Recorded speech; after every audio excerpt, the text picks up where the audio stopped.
Assalamualaikum warahmatullahi wabarakatuh. Selamat datang kembali di channel yang sama, yakni Yeni Rohma. Buat kalian yang baru tahu channel saya, jangan lupa ya untuk like dan subscribe. Serta jangan lupa untuk klik tombol lonceng supaya kalian tahu update terbaru dari video di channel ini.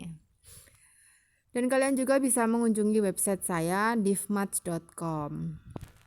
Oke, pada video kali ini saya menjelaskan materi kelas 12 wajib, yakni babnya tentang pemusatan dan penyebaran data. Yang mana pada video sebelumnya itu sudah ada tentang penyajian data. Sedangkan pada video kali ini kita masuk di part 2 pada bab ini, yakni tentang ukuran pemusatan dan letak data tunggal. Nah, ukuran pemusatan data itu sendiri ada 3 macam. Yang pertama dinamakan mean atau rata-rata. Yang kedua median atau nilai tengah. Dan yang ketiga adalah modus atau nilai yang sering muncul. Sedangkan ukuran penyebaran data ada 3 juga, ada yang namanya kuartil atau biasanya disingkat dengan QI, yang mana dia dikatakan kuartil,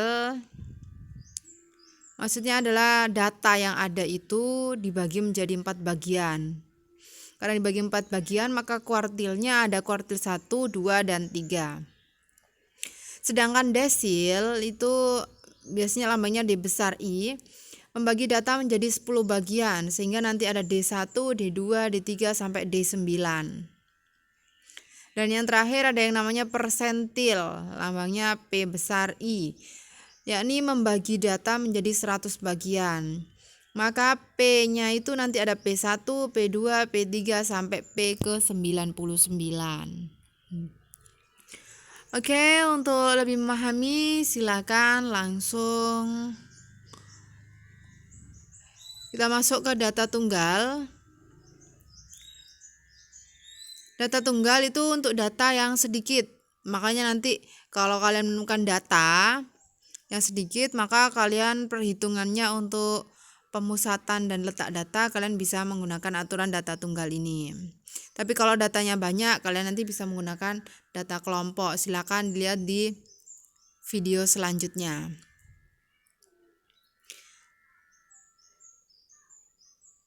Nah, untuk ukuran pemusatan data tunggal, tadi kan ada min. Min, kalau mau mencari min data tunggal itu jumlah data dibagi dengan banyak data. Kalau ditulis dalam lambang matematika, X bar itu lambangnya dari min sama dengan sigma FI XI dibagi sigma FI. Di mana FI ini adalah banyak data, XI adalah data ke I. Sedangkan median di sini dibagi menjadi 2. Untuk data ganjil, kalian bisa mencari mediannya dengan rumus ME sama dengan nilai data ke N plus 1 dibagi dengan 2. Misalkan datanya ada 7, berarti nilai data ke 7 ditambah 1 dibagi 2, berarti data ke 4. Kalian cari data ke 4 itu angkanya berapa, maka itu jawabannya. Sedangkan kalau datanya genap, maka kita gunakan rumus ME sama dengan nilai data ke N per 2 ditambah nilai data ke N per 2 ditambah 1. Setelah itu semuanya dibagi dengan 2.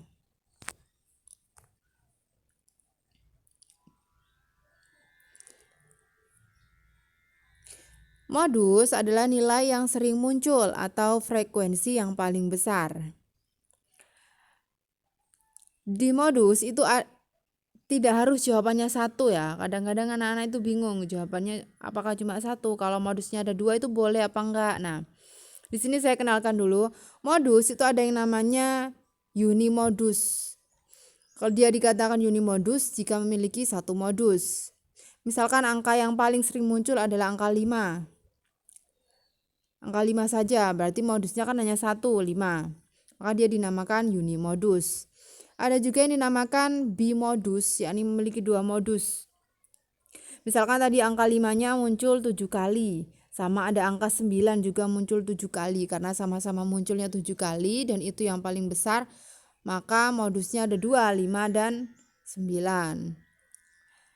Begitu itu juga boleh, itu namanya bimodus. Kalau multimodus itu berarti memiliki lebih dari 2 modus. Ada juga yang tidak memiliki modus. Tapi selama ini yang paling sering itu unimodus sama bimodus. Nah, sedangkan kalau kita mau menghitung ukuran letak data tunggal, kuartil, kalian bisa menggunakan rumus QI sama dengan nilai data ke I dalam kurung N plus 1 dibagi dengan 4. Kalau misalkan nanti hasilnya ini adalah desimal, maka kalian perlu menghitung ke langkah selanjutnya. Tapi kalau di sini hasilnya sudah bilangan bulat, kalian tidak perlu lanjut ke langkah selanjutnya. Ini berlaku untuk kuartil, desil, dan persentil. Kalau hasilnya desimal, maka QI sama dengan XN ditambah D dalam kurung XN plus 1 dikurangi XN. Dengan I-nya itu berjalan dari 1 sampai 3 karena di sini kuartil, makanya maksimalnya 3. Apa itu XN? XN adalah nilai data ke N. D di sini adalah nilai desimalnya. Misalkan dari perhitungan ini tadi hasilnya 3,25, berarti nanti D-nya di sini adalah 0,25. Nah, di sini XN plus 1 berarti data ke N plus 1 dikurangi XN data ke N. N di sini artinya banyaknya data. Sedangkan kalau desil berarti DI sama dengan nilai data ke I dalam kurung N plus 1 dibagi 10. Sebenarnya untuk kuartil, desil, persentil ini rumusnya sama, cuma bedanya di pembagi.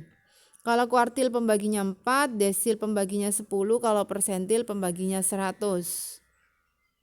Sama untuk I-nya, kalau kuartil berjalan 1, 2, 3, kalau desil 1 sampai 9, kalau persentil 1 sampai 99. Tahu bedanya ya. Jadi kalian tidak perlu ngafalin banyak-banyak rumus.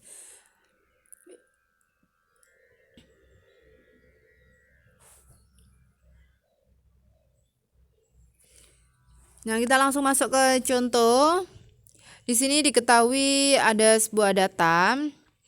Datanya adalah 835465875.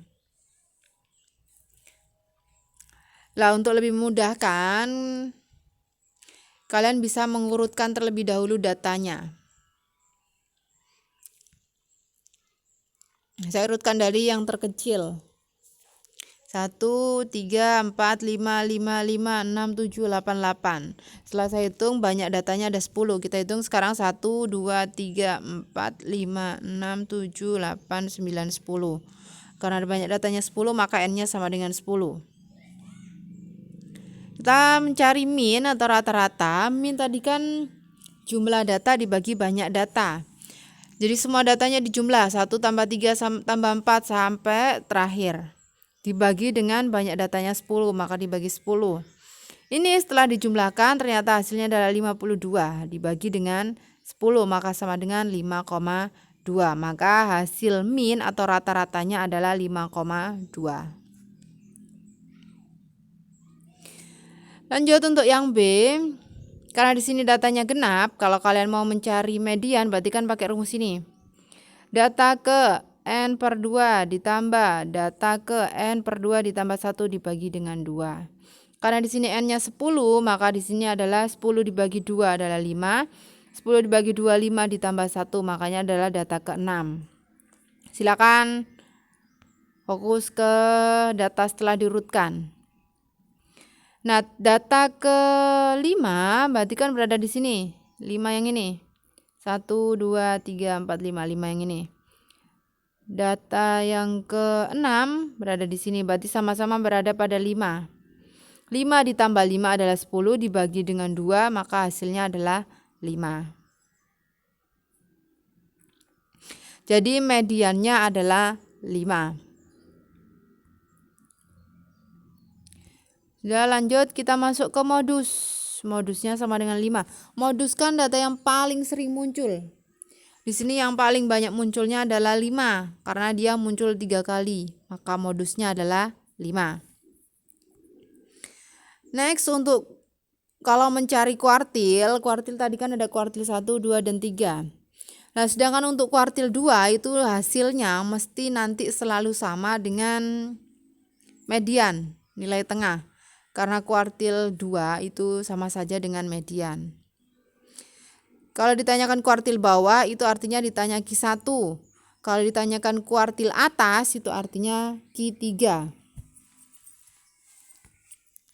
Sini yang ditanyakan kuartil bawah maka Q1. Maka yang dicari adalah data ke-1 dalam kurung 10 tambah 1 dibagi 4. Maka hasilnya adalah data ke-11/4, yakni data ke-2,75. Data ke-2,75 kan nggak ada. Kalau data kedua saja, ketemu jawabannya ini data ke-1, data kedua berarti jawabannya 3. Berhubung ini data ke-2,75, berarti kan datanya antara 3 sama 4. Kalau 3 ini data kedua, kalau 4 ini adalah data ketiga. Maka kita perlu menghitung lanjutannya. Sehingga Q1 adalah XN, di sini XN, tadi kan rumusnya XN. Lihat di sini adalah 2, berarti data kedua yang paling maka di sini N-nya adalah 2. Maka di sini XN adalah X2 ditambah D dalam kurung X2 ditambah 1 dikurangi X2. Selanjutnya kita lihat di sini X2-nya adalah 3, maka di sini kita ganti 3. D-nya karena di sini 2,75 maka di sini adalah 0,75. X3 di sini adalah 4, maka di sini tulis 4 dikurangi X keduanya adalah 3. 4 kurangi 3 1 kali 0,75 0,75. Maka 3 ditambah 0,75 adalah 3,75. Sehingga jawaban untuk kuartil bawah atau Q1 adalah 3,75. Gampang? Masih perlu banyak latihan untuk yang ini ya.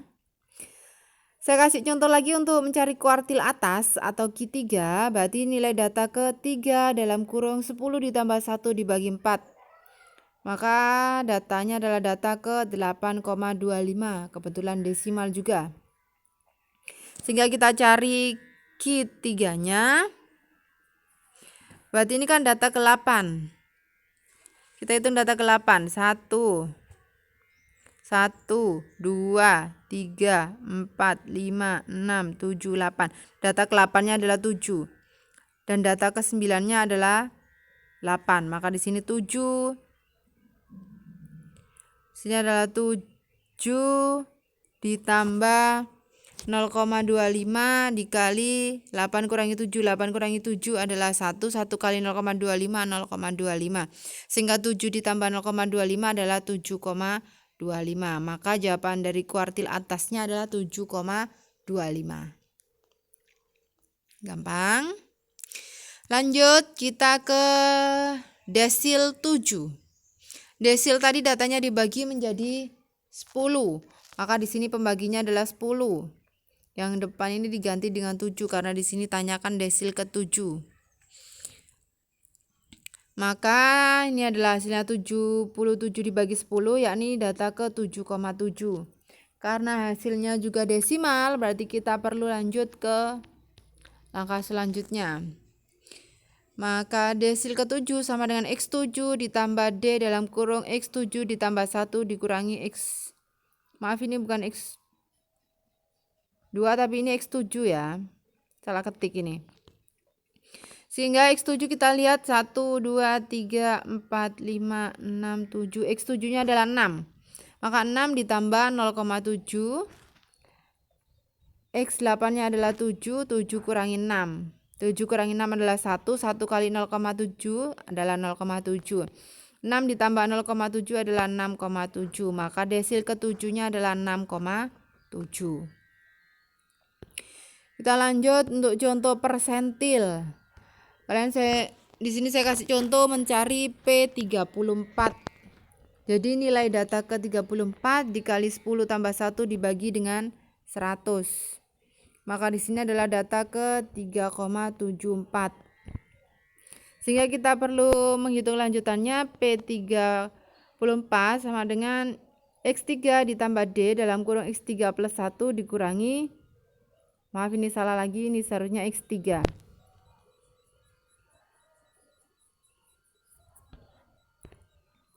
Sehingga X3 nya adalah 1, 2, 3, 4 dan X4 nya adalah 5. Sehingga di sini adalah 4 ditambah 0,74 dalam kurung 5 kurangi 4. Sehingga jawabannya adalah 4,74. Maka persentil ke 34 adalah 4,74. Nah, untuk mengetahui sejauh mana pemahaman kalian tentang materi ini, silakan kalian catat ini ada data 1 sama data 2.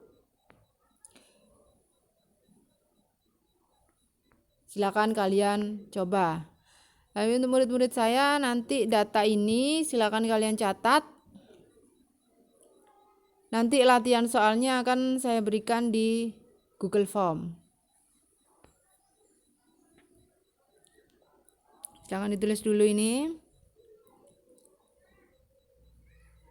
Kalau sudah, terima kasih saya ucapkan buat kalian sudah menonton video saya sampai selesai. Semoga ilmu yang kalian terima bisa bermanfaat. Dan buat kalian yang belum like dan subscribe, jangan lupa ya untuk like dan subscribe. Kalian juga bisa mengunjungi website saya di fmats.com. Sekian dari saya. Assalamualaikum warahmatullahi wabarakatuh. See you, selamat belajar.